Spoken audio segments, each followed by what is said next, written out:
a gener, quan els ceps estan, diguem, morts, n'hi ha més que sarments, és el moment de podar. Després en primavera comença a brostar, comencen a aparèixer els pàmpols, arriba un moment que s'ha de desmuntar i finalment ja comença a néixer el raïm, que sol madurar entre el 15 d'agost i el 15 de setembre. La pansa es seca al sol, normalment es seca al sol, i en el cas valencià prèviament s'ha escaldat amb la finalitat de tallar-li la pell per a poder accelerar el procés de secat. Si tu estens un raïm al sol i aconseguissis que la humitat no l'afecte, pots aconseguir pansa també, pansa de sol, que es diu, però el procés aquest pot durar 20 i prou dies. La funció de l'escaldar és reduir aquest temps d'assecat d'aquests 20 i tants dies a una setmana. Segurament això es va donar així per la gran quantitat de raïm que va aparèixer, sobretot al segle XIX, que es va omplir tot de raïm i necessitàvem accelerar el procés al màxim perquè entre el 15 d'agost i 15 de setembre, que és quan està bo el raïm per escaldar, també és època ja que comença a ploure.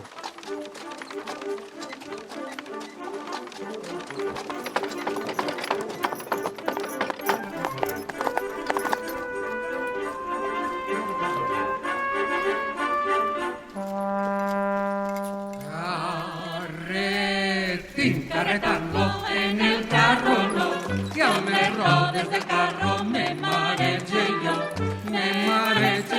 ay me mareche yo, carretín, carretango en el carro no. El raïm de Moscatell és una varietat que les peculiaritats que li dona la zona climàtica on estem, la veritat és que es fa un raïm de màxima qualitat. Té una sèrie de qualitats organolèptiques que es donen ací i no es donen en altres llocs. En la comarca, en esta comarca. És la que fa el raïm, la pell més fina, més dolçor, més de tot. Com més baixem per cavalles fondos, el raïm és més bròfec, es fa més gros, però no té el mateix sabor que té tota aquesta zona de dalt. Diuen que és la brisa mediterrània, la que es produeix en este racó, perquè tampoc és tota la brisa mediterrània. En les comarques veïnes, que es fa un bon moscatell també, no arriba a tindre la qualitat que té el de la Marina Alta. Sí que és cert que el raïm de moscatell bo, de qualitat, és el que es banya de brisa mediterrània. Quan es fa la collita del raïm per a l'escaldar, el que es fa és seleccionar un poc que estiga en les millors condicions de maduresa, que intentar llevar si hi ha algun gra que no estiga bé, que estiga en males condicions i portar la millor matèria prima perquè després el resultat de la pansa siga també de la màxima qualitat. Les ferramentes principalment que s'utilitzen és a l'hora de tallar el falsós, el que s'ha utilitzat tradicionalment, que és la ferramenta en forma corba i en un tallant.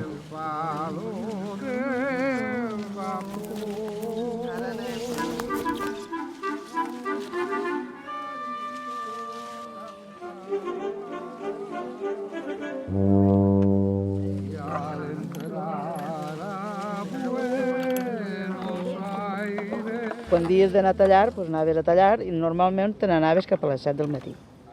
I tallaves i només tenies el carro ple. Normalment portaven 15 cabassos dalt el que és el carro, més 6 baix, tenies el carro ple, doncs t'anaves cap a casa.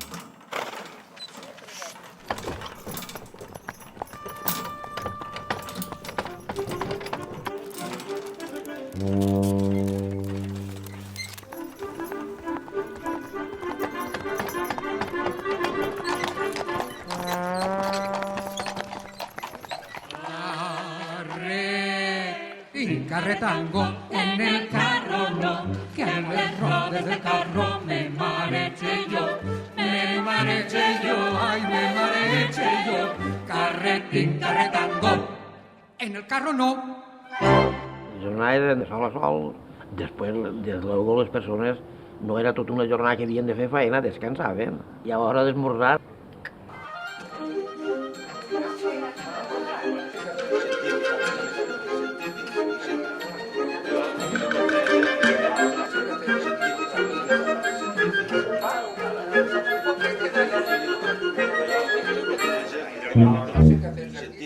Escaldar és el procés de passar el raïm de moscatell per dins d'aigua bullint, a la qual se li ha afegit un lleixiu especial fet en herbes. La fórmula primigènia era herbes,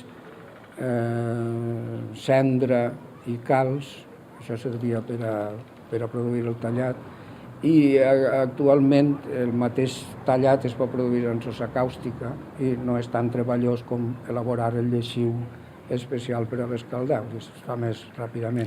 El procés comença, es posa una caldera en el forner d'escaldar, s'ompli d'aigua.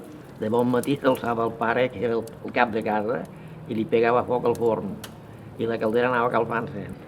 Hi ha una forca que serveix per a manipular la llenya que va entrar en el forner. Normalment llenya molt prima perquè pugui fer foc, algun tronc més grosset per a mantindre la flama.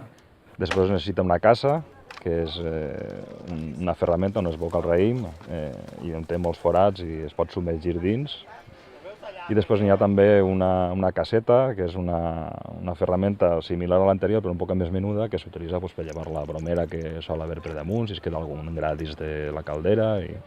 S'introdueix el raïm uns minuts, o uns segons, no diré quants, perquè cada maestrillo tiene su librillo, i si dius compten fins a 16, la dius, no, 14, uns segons, i es trau. I una volta escaldat es passa a damunt del canyís. Els canyissos és una plataforma feta de canya que d'uns 2,5 metres per 1,80 més o menys, que el que permet és que, per una part, tindre una superfície que no pesa a l'hora de transportar-la, una superfície gran on es pot estendre bé el raïm, i després també permet la circulació de l'aire, doncs aquesta circulació d'aire fa també que s'accelera l'assecat. Al mes de gener, que és l'hora de tallar les canyes, perquè elles a aquesta lluna no es podrixen, i les guardaven en feixos. Ja quan venia l'estiu, la persona que sabia fer-se'ls es feia, i el que no sabia buscava un home, feia els canyissos tots els anys en feien, se'ls guardaven, perquè clar, necessitaven i se'n trencaven, anaven fent-ne de nous i s'ho guardaven tot. Damunt del canyís es té que estendre damunt del canyís per a facilitar que no estigui amuntonat i accelerar l'assecat. Aquesta funció normalment les fan les dones i que són les encarregades també de vigilar si els microtalls que s'han fet en el raïm són suficients. Com l'home és el que està posant el raïm dins la casa i tot, doncs fa molt de fum i ell no veu bé si talla o no talla. Quan el boquen damunt del canyís, la nostra missió és mirar si talla o no talla, perquè si no talla, la pansa tarda molt més a fer-se seca. Elles mateixes són les que indiquen també si talla prou o talla massa, per a poder equilibrar que talle allò que fa falta que talle. Riurau, sequer i caseta, canyissors, baus i pilons, fornet, cendrer i caldera, casa, lleixiu i cabassos. Tot això és lo precís per a la pansa secar. Que hi hagi prou moscatell i bon temps per a escaldar. Alguns esperen encara que la pansa com el vi se vendran millor que ara, però això no serà així. Si no mos fallen los punts que solem sempre abordar,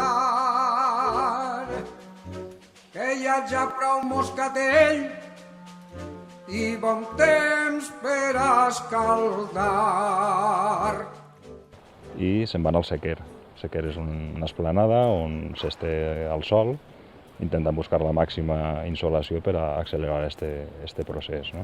Que quan no tenien la caldera sí i els canyissos ahir, perquè no hi havia lloc es tenien els canyissos en el camp i es bocava el raïm de la caça dins d'un cabasset com el de raïm però més menut. I anava una persona en dos cabassets a bocar-ho els canyissos. Les dones allí agenollades es tenien el canyís.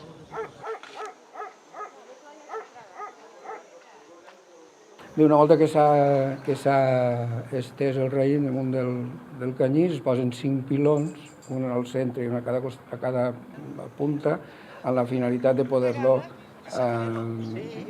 empilar després a la nit. La nit el que fa és empilar-se, posar els canyissos damunt dels altres, per això estan els pilons damunt dels canyissos, no? Per a que no toquen uns canyissos en els altres, i evitar que la rosada de la nit torni a ficar humitat a la pansa i retraci aquest procés d'assecat i fins i tot pugui produir l'atac d'algun fong. Suposem que l'aparició dels riuraus, que són aquestes naus que hi ha o bé exentes al mig del sequer o bé al costat de la casa, eren els llocs en què en un principi es posarien dins els canyissos en pansa per a evitar la pluja i les rosades.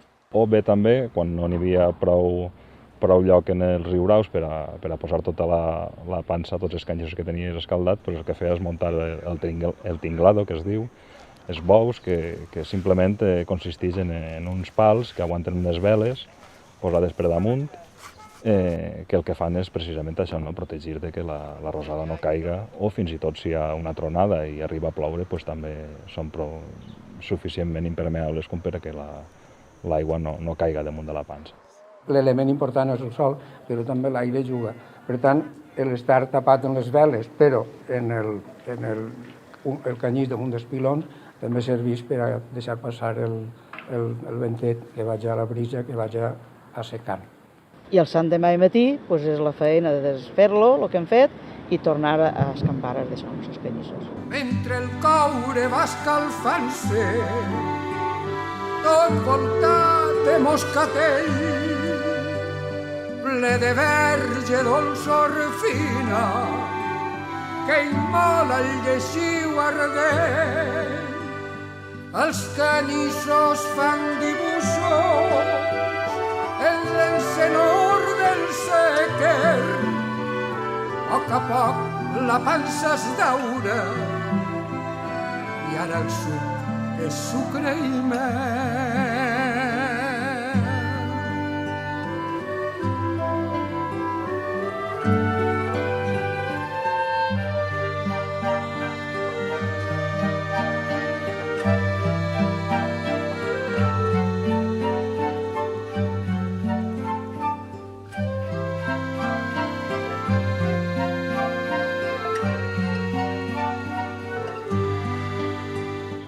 Normalment 3 dies, si hi ha bona insolació, el que fa és girar-se la pansa, que és pegar-li la volta per a que la part que estiga en contacte amb les canyes pugui tindre més oportunitat d'assecar-se, perquè l'assecat va un poquet més lent.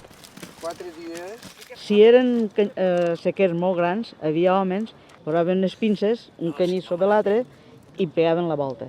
Si eren que hi havia 20 o 30 canyissos, que eren cases més deixones i escaldaven més voltes, doncs la giraven a mà. I lo normal és que en 6 dies ja la tingués desplegat i cap a casa.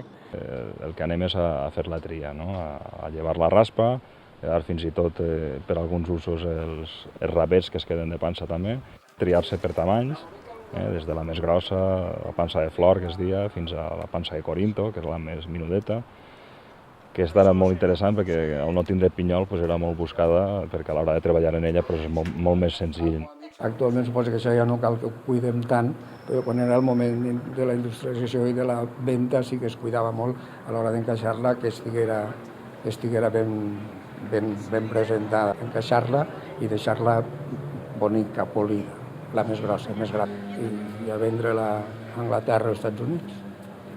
Hi ha una cançó que fa referència al procés aquell d'encaixar la pansa i posar-li una bona cara. Això, xiques, afanyeu-se, que el vapor se'n va. Si tardeu la pansa, no s'embarcarà. Com sol ensucrar-se, estant en la cambra, com ve a l'estranger, quan millor portar-la.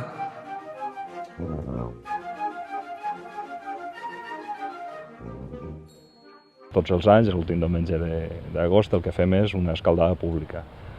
Pública en el sentit de que pot vindre tot el món a veure-ho, però també pot vindre tot el món a participar, o fins i tot la gent que no té infraestructura pot portar el seu raïm, escaldar-lo ahir i tindre l'oportunitat de fer-se la seva pansa per a sa casa. I el que intentem cada any és això, no? Mostrar un poc aquesta part de la cultura nostra. La història de la pansa, pel que sabem fins ara, els àrabs escaldaven el raïm amb la finalitat de netejar-lo i després l'assecaven. És a partir del segle XVIII que el raïm que s'escalda es talla la pell i ja et compta el mateix que estem dient ara. Des d'aquest moment a l'actualitat, eixa és la fórmula que s'ha gastat per a assecar la pansa.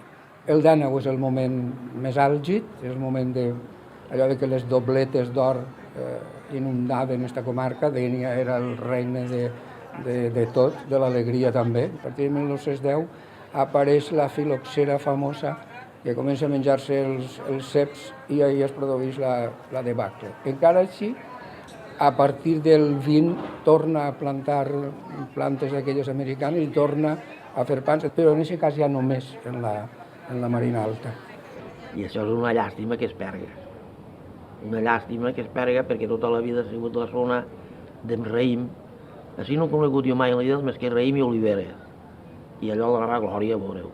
Estem fent la pansa per a que la gent jove vega el que es feia antes. Eixa part de la cultura que ha sigut el motor econòmic durant moltíssims anys d'ací de la comarca. Reivindicar qüestions culturals al costat de l'economia actual. Turisme, fer vi, fer pansa, això pot trobar un equilibri que pot ser important. Serà, si vol que li expressi el meu desig personal, sí, serà, el temps ho dirà. Mare, mare, mare, que el riu Grau es crema. Mare, mare, mare, els canyissos també. Mare, mare, mare, que el riu Grau es crema i a mi se me crema la nòvia també.